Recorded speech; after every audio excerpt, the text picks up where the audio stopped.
हुक्केरी तालुक्यातील सलामवाडी येथे दरवर्षीप्रमाणे यंदाही श्री हालसिद्धेश्वर यात्रेचे आयोजन मोठ्या भक्तिभावाने करण्यात आले।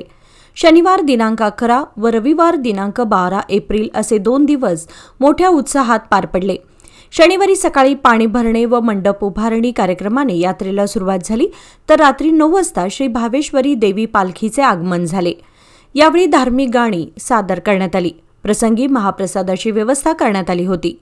रविवारी सकाळी पालखीचे श्री भावेश्वरी देवी मंदिरात आगमन झाल्यानंतर विधिवत पूजन व भजन कीर्तन कार्यक्रम पार पडले। त्यानंतर गावातून पालखीची भव्य मिरवणूक काढण्यात आली। दुपारी 1 वाजता सुमारे 6000 भाविकांनी महाप्रसाद व दर्शनाचा लाभ घेतला।